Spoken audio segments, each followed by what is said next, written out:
BTech mid ఎగ్జామ్స్కి ఎలా prepare అవ్వాలి, అసలు పేపర్ని ఎలా అటెండ్ చేయాలి, అసలు నాకు ఎగ్జామ్ క్వశ్చన్ పేపర్ ఎవరు ఇస్తారు, బీటెక్ మిడ్ ఎగ్జామ్లో ఫెయిల్ అవుతామా, ఫెయిల్ అయితే అది ఎక్స్టర్నల్ మీద ఏమైనా పడుతుందా, అంటే ఫైనల్ ఎగ్జామ్ మీద ఏమైనా ఎఫెక్ట్ చూపిస్తుందా, ఇవన్నీ డీటెయిల్స్ మిడ్ ఎగ్జామ్ సంబంధించి ఇంటర్నల్ ఎగ్జామ్ సంబంధించి కంప్లీట్ డీటెయిల్స్ ఈ వీడియో సెషన్లో మనం మాట్లాడుకోబోతున్నాం.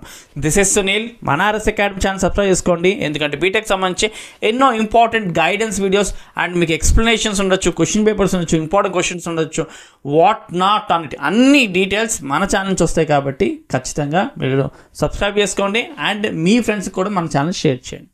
ఓకే, టాపిక్ మాట్లాడుకుంటే అసలు బీటెక్ మిడ్ ఎగ్జామ్ పేపర్ ఎవరు ప్రిపేర్ చేస్తారు, మనం ఎలా ప్రిపేర్ అవ్వాలి, ఎలా అటెండ్ చేయాలి, దీని లెవెల్ ఆఫ్ సీరియస్నెస్ ఏంటో మాట్లాడుకుందాం. ఓకే, సో ఫస్ట్ క్లియర్ చెప్పేస్తున్నాం, బీటెక్ ఎగ్జామ్ క్వశ్చన్ పేపర్ మీ కాలేజే మీకు ప్రిపేర్ చేస్తుంది. అది అటానమస్ కాలేజ్ ఉండొచ్చు, లేకపోతే ఎఫ్రిడ్ ఉండొచ్చు, ఏ కాలేజ్ అని ఉండొచ్చు. సో మీ కాలేజే మీకు క్వశ్చన్ పేపర్ ప్రిపేర్ చేసి మీకు ఇస్తుంది. సో ఏం క్వశ్చన్స్ ఇస్తుంది, అసలు మేమేం ప్రిపేర్ అవ్వాలి అంటే, సో మీరు ఏ యూనిట్స్ అంటే ఫస్ట్ మిడ్ 1కి వచ్చేసి ఫస్ట్ 2.5 యూనిట్స్ ఉంటుంది, మిడ్ 2కి వచ్చేసి నెక్స్ట్ 2.5 యూనిట్స్ ఉంటుంది. అంటే ఫస్ట్ సెకండ్ థర్డ్ యూనిట్లో సగం ఫస్ట్ మిడ్కి ఉంటుంది, సెకండ్ మిడ్కి వచ్చేసి థర్డ్ యూనిట్లో second half, fourth fifth mid 2కి ఉంటుంది. సో ఇప్పుడు ప్రస్తుతం మిడ్ 1లో 2.5 యూనిట్స్ ప్రిపేర్ అవ్వాలి. ఎలా ప్రిపేర్ అవ్వాలి, ఏ చాప్టర్స్ని ఖచ్చితంగా చదవాలి, ఏ చాప్టర్స్ కొంత లైట్ తీసుకోవచ్చు అంటే ఖచ్చితంగా యూనిట్ 1 మాత్రం ఖచ్చితంగా చదివి తీరాలి. ఎందుకంటే యూనిట్ 1 వచ్చి సబ్జెక్ట్ సోల్ని చెప్పేది ఉంటుంది అండ్ అది ఖచ్చితంగా ఈజీ క్వశ్చన్ అండ్ కొంత కంఫర్ట్గా ఉండే పార్ట్ అంతా కూడా యూనిట్ 1లో ఉంటుంది. కాబట్టి యూనిట్ 1 అసలు మీరు విడిచిపెట్టడానికి వీల్లేదు, యూనిట్ 1 ఖచ్చితంగా చదవండి. ఇన్ జనరల్గా యూనిట్ 2 ఏ చాప్టర్లో అయినా సరే మ్యాక్సిమం సబ్జెక్ట్స్లో యూనిట్ 2 కొంచెం పెద్దగా ఉంటుంది. కాబట్టి యూనిట్ 3లో ఏదైతే హాఫ్ ఉంటుందో ఆ హాఫ్ మీద ఫోకస్ చేసుకోండి. ఎందుకంటే దాంట్లో అడిగే క్వశ్చన్స్ బేసిక్ లెవెల్లో అడుగుతాడు. ఎందుకంటే మనకి మిడ్ 1 వచ్చేసి టైం కల్లా యూనిట్ 3 కంప్లీట్ కావద్దు, హాఫే అవుతుంది. కాబట్టి ఆ యూనిట్ 3లో ఇంట్రో పార్ట్ అంటే అది కొంచెం సింపుల్గా ఉండే పార్ట్. కాబట్టి ఏదైతే యూనిట్ 3లో అయిపోయిన పార్ట్ ఉందో దానికి నెక్స్ట్ ఫోకస్ చేయండి. యూనిట్ 1 ఖచ్చితంగా ఫైనల్ ఎగ్జామ్కి మనకి స్కోప్ కాబట్టి యూనిట్ 1 ఖచ్చితంగా చదువుకోండి. యూనిట్ 3లో ఆ హాఫ్ కంప్లీట్ చేసిన తర్వాత యూనిట్ 2 అన్నది మీరు ఫినిష్ చేసుకోవాల్సి ఉంటుంది. సో మిడ్ ఎగ్జామ్స్ అన్నది ఒక సెమీఫైనల్ లాంటిది. సో ఇది సీరియస్గా కరెక్షన్స్ చెయ్యరు, మీరు నోట్ చేసుకోండి. కానీ మీ ప్రిపరేషన్కి ఇది చాలా సీరియస్, ఈ విషయం కూడా మీరు నోట్ చేసుకోవాలి. ఓకే, సో మీరు ఫస్ట్ యూనిట్ని చాలా సీరియస్ తీసుకోండి, థర్డ్ యూనిట్లో హాఫ్ ఫోకస్ చేసుకోండి, ఆ తర్వాత సెకండ్ యూనిట్లో ఇంపార్టెంట్ చదువుకోండి. సో ఎట్లాంటి క్వశ్చన్స్ మీరు మిడ్కి మీరు పిక్ చేసుకోవాలి అంటే, మీకు ఫ్యాకల్టీ క్లాస్ రూమ్లోని యూనిట్ స్టార్ట్ చేసేటప్పుడు, యూనిట్ చెప్పేటప్పుడు కొన్ని topics keep on special stress చేస్తారు. కీప్ ఆన్ ఒక టాపిక్ని బాగా స్ట్రెస్ చేస్తారు. లేదా ఏదైనా క్లాస్ టెస్ట్ పెట్టినప్పుడు, టైనింగ్ టెస్ట్లు పెట్టినప్పుడు మీకు ఏం చేస్తారంటే ఆ క్వశ్చన్ని పెడతారు టెస్ట్. సో అలాంటి క్వశ్చన్స్ని ఫస్ట్ ఫినిష్ చేసేసుకోండి. ఇప్పుడు క్లాస్లో రేపు మీకు ఈ టాపిక్ టెస్ట్ అన్నారు అనుకోండి, ఖచ్చితంగా ఆ టాపిక్ నుంచి మీకు మిడ్ ఎగ్జామ్లో ఆ క్వశ్చన్ వస్తుంది అని అర్థం మీకు.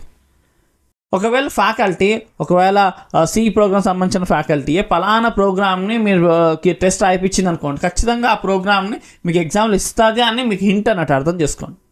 సో వాళ్ళు ఎగ్జామ్ క్వశ్చన్ పేపరు మీ కాలేజీ ప్రిపేర్ చేస్తుంది కాబట్టి ఆ వర్షన్లోనే మీ ఫ్యాకల్టీ ఆ క్వశ్చన్స్ని ఫోకస్ చేస్తుంది. కాబట్టి కొంచెం వాటి మీద ఫోకస్ చేసుకోండి. రెండో విషయం ఏంటంటే, మీరు మిడ్ ఎగ్జామ్ని చాలా సీరియస్గా తీసుకోవాలి. ఎందుకు సీరియస్గా తీసుకోవాలంటే, ఫైనల్ ఎగ్జామ్ మీకు సింపుల్ అవ్వాలంటే ఈ మిడ్ ఎగ్జామ్ చాలా సీరియస్గా తీసుకోవాలి. 5 యూనిట్లు ఒకేసారి ఫైనల్ ఎగ్జామ్ ముందు మీరు ఫోకస్ చేసుకోవాలంటే మీ వల్ల కాదు. సో మీ బీటెక్ ఒక రకంగా ఈజీయే, ఒక రకంగా టఫే. ఎవరికి ఈజీ ఎవరికి టఫ్ అన్న విషయం మాట్లాడుకుంటే, ఎవరైతే ఎప్పటికప్పుడు ఫినిష్ చేసుకుంటారో, కన్సిస్టెంట్ వర్క్ చేస్తారో వాళ్ళకి బీటెక్ చాలా సింపుల్గా ఉంటుంది. ఎవరైతే రేపు చేద్దాం కీప్ ఆన్ పోస్ట్ పోన్ చేస్తారో వాళ్ళకి మాత్రం బీటెక్ చాలా టఫ్గా ఉంటుంది. కాబట్టి బీటెక్ని సింపుల్ చేసుకోవడానికి మిడ్ టైంలోనే మిడ్ సిలబస్ని సీరియస్గా ఫోకస్ చేసుకుంటే సరిపోతుంది. సో దానికి సంబంధించి ఫస్ట్ యూనిట్ 1 మీరు ఫోకస్ చేసుకోవాలి సీరియస్గా, థర్డ్ యూనిట్లో ఆ హాఫ్ని ఫోకస్ చేసుకోవాలి, ఆ తర్వాత యూనిట్ 2ని మీరు ఫోకస్ చేసుకోవాలి. అండ్ క్లాస్ రూమ్లో ఇప్పుడు ఏదైతే మీకు స్ట్రెస్ చేశారో ఆ టాపిక్స్ని ఖచ్చితంగా చూసుకోవాలి. ప్రిపరేషన్ ఈ విధంగా చేసుకోండి. మరి ఎగ్జామ్ అటెండ్ ఎలా అంటే, సో మీకు చాయిస్ మంచి గుడ్ చాయిస్ ఉంటుంది. 50% చాయిస్తో క్వశ్చన్ పేపర్ ఉంటుంది జనరల్గా. కొంతమందికి ఏంటంటే కొంచెం అటు ఇట్లయితే మీకు చాయిస్తో ఉంటుంది. సో ఆ చాయిస్ ప్రకారంగా మీరు క్వశ్చన్ సెలెక్ట్ చేసుకోవాలి, బెస్ట్ వచ్చిన క్వశ్చన్ సెలెక్ట్ చేసుకోవాలి. ఒకవేళ ఒక క్వశ్చన్ వచ్చు, మిగతావి అన్నీ అట్లా వచ్చు, అప్పుడు ఏం చేయాలి అంటే మనకు కరెక్ట్గా పిన్ పాయింట్లో క్వశ్చన్ తెలియదు, దాని రిలేటెడ్గా ఆన్సర్ రాయాలి. ఇంటర్మీడియట్ వేరు, బీటెక్లో వేరు. ఇంటర్లో రిలేటెడ్ ఆన్సర్ రాస్తే మీకు మార్క్స్ పడవు, కానీ బీటెక్లో అలా కాదు. రిలవెంట్గా మీరు కనుక టాపిక్ రాస్తే కనుక మార్క్స్ వేస్తారు. ఆ మార్క్స్ వేయాలి రూల్ కూడా ఉంటుంది. కాబట్టి ఏదైనా క్వశ్చన్ రాకపోతే దాన్ని విడిచిపెట్టకండి, ఖచ్చితంగా రాయాల్సిన క్వశ్చన్స్ ఎన్నైతే ఉన్నాయో అన్నీ ఖచ్చితంగా అటెండ్ చేయండి. ఆ యూనిట్లో ఏదో ఒక టాపిక్ దాని రిలేటెడ్గా వస్తుంది కదా, ఆ టాపిక్ని దాని రిలేటెడ్గా రాయండి. ఫుల్ మార్క్స్ అయితే రావేమో, కానీ ఎంతో కొంత 1 or 2 మార్క్స్ తగ్గించి మీకైతే మార్క్స్ పడతాయి. అస్సలు అటెండ్ చేయలేదు 0 పడతాయి, ఇంప్రెషన్ బ్యాడ్గా ఉంటుంది. అలా కాకుండా దాని రిలేటెడ్గా ఆన్సర్ మీరు అటెండ్ చేయాలి ఖచ్చితంగా. అందుకే యూనిట్ 1లో మీకు ఒక క్వశ్చన్ అడగడం జరిగింది, ఆ క్వశ్చన్ రాదు, దాన్ని రిలేటెడ్గా ఏదైతే ఉందో నియర్ ఆన్సర్ మీకు వచ్చి అనుకోండి, ఆ నియర్ ఆన్సర్ రాస్తే ఖచ్చితంగా మీకు ఫ్యాకల్టీ మార్క్స్ వేస్తుంది. కాబట్టి 100% అటెండెన్స్ ఆఫ్ పేపర్ అయితే ఖచ్చితంగా చేయండి. ఇకపోతే ఇంటర్నల్లో ఫెయిల్ చేస్తారా అంటే ఫెయిల్ అయితే చేయరు, కానీ తక్కువ, least of the least marks వేస్తారు, మినిమం పాస్ మార్క్స్ అంటూ వేస్తారు. కానీ మనకి స్కోరింగ్ కావాలి అంటే ఇంటర్నల్లో మంచి మార్క్స్ రావాలి. అలా మంచి మార్క్స్ రావాలంటే ఫ్యాకల్టీతో మంచిగా మీ కనెక్టివిటీ ఉండాలి. అట్లీస్ట్ పాయింట్అవుట్ చేసే విధంగా మీకు సిచ్యువేషన్ జరగకుండా చూసుకోండి. రెండవది, ఖచ్చితంగా పేపర్ని అటెండ్ చేయండి. మూడవది, నీట్గా రిప్రజెంటేషన్ చేయండి. అది తప్పు మ్యాటర్ అయినప్పుడు పర్లేదు, రిప్రజెంటేషన్ అనేది చాలా రోల్ ప్లే చేస్తుంది కాబట్టి నీట్గా అటెండ్ చేయడానికి ట్రై చేయండి. అప్పుడు ఇంటర్నల్లోనే మీరు మ్యాక్సిమం స్కోర్ చేసుకుంటారు, అది మీకు ఎక్స్టర్నల్ యాడ్ అవుతుంది.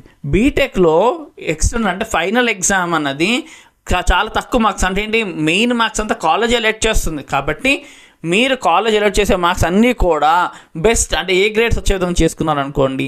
ఎక్స్టర్నల్ ఫైనల్ ఎగ్జామ్లో మినిమం పాస్ అయినా సరే మీకు 8 పైనే ఉంటుంది మీ CGPA. కాబట్టి 8 పైనే ఉంటే మంచిగా ఉన్నట్టు. కాబట్టి 8 పైనే ఉండాలి అంటే ఇంటర్నల్స్ అన్నింటిలో కూడా ఏ వచ్చేటట్టు చూసుకోండి. అండ్ అలాగే మీరు ఫ్యాకల్టీతో కరెక్ట్గా రిలేషన్ అనేది మెయింటైన్ చేసుకోండి. అసైన్మెంట్స్ విషయం ఉండొచ్చు, ల్యాబ్స్ అటెండెన్స్ ఉండొచ్చు, అవన్నీ కూడా కరెక్ట్గా అటెండెన్స్ అని చూసుకోండి. 1 or 2 days మిస్ అయినా పర్లేదు, కానీ మీరు ఎక్కువగా బంక్స్ కొట్టడం కానీ లేదా ఇష్యూ అయ్యే విధంగా కానీ అసైన్మెంట్స్ లీడ్ సబ్మిషన్స్ కానీ అలాంటివి చేయకండి, సరిపోతుంది. డే 1 నుంచి కూడా మీరు కొంచెం వర్క్ అనేది ఫోకస్ చేసుకోండి. సో డేకి వచ్చి కొంచెం అట్లీస్ట్ 1 hour అయినా కూర్చొని చదివేటట్టు చూసుకోండి. సో దట్ మిడ్ 1 మీకు ఫోకస్ అయిపోతుంది. అలానే మిడ్స్, ఈ 2 మిడ్స్తో మీరు ఫైనల్ ఎగ్జామ్ చాలా బాగా రాసుకోగలుగుతారు. సింపుల్గా యూనిట్ 1 ఫోకస్ చేసుకోండి, ఆ తర్వాత 3rd యూనిట్లో హాఫ్ ఫోకస్ చేయండి, ఆ తర్వాత 2nd యూనిట్ ఫోకస్ చేయండి. క్లాస్లో ఫ్యాకల్టీ చెప్పింది ఎక్కువగా మీరు స్ట్రెస్ చేసి చూసుకోండి, అవే మీకు వస్తుంది. 100% ఆఫ్ పేపర్ అటెండ్ చేయండి, వచ్చినా రాకపోయినా రిలేటెడ్ ఆన్సర్ రాసి రిప్రజెంటేషన్లో చాలా నీట్గా రాయండి, ఎక్కడెక్కడ హైలైట్స్ చేసుకోండి. సో రిప్రజెంటేషన్ మీ అన్నిటితో పోల్చుకుంటే కీ రోల్ ప్లే చేస్తుంది. కాబట్టి ఇవన్నీ మైండ్లో పెట్టుకోండి, మీ మిడ్ ప్రిపరేషన్ కరెక్ట్గా చేసుకోండి. అండ్ అలాగే మన ఛానల్ మీకు సపోర్ట్ చేస్తూ చాప్టర్ వైజ్ ఇంపార్టెంట్ క్వశ్చన్స్ మన ఛానల్లో ఉన్నాయి. సో నేను అవి లింక్స్ కూడా కింద డిస్క్రిప్షన్ ప్రొవైడ్ చేస్తున్నాను, అవి ఆ ఇంపార్టెంట్ కూడా ఫోకస్ చేయండి. ఎక్స్ప్లెనేషన్స్ ఉన్నాయి ముఖ్యంగా, అవి కూడా చూడండి. చాలా బాగా చేసిన ఎక్స్ప్లెనేషన్స్, చాలా హెల్ప్ అయిన ఎక్స్ప్లెనేషన్స్, అవి యూనిట్కి వచ్చి డీటెయిల్గా ఉంటుంది. కాబట్టి చూడండి, మీ ప్రిపరేషన్స్ బాగా చేసుకోండి. All the best.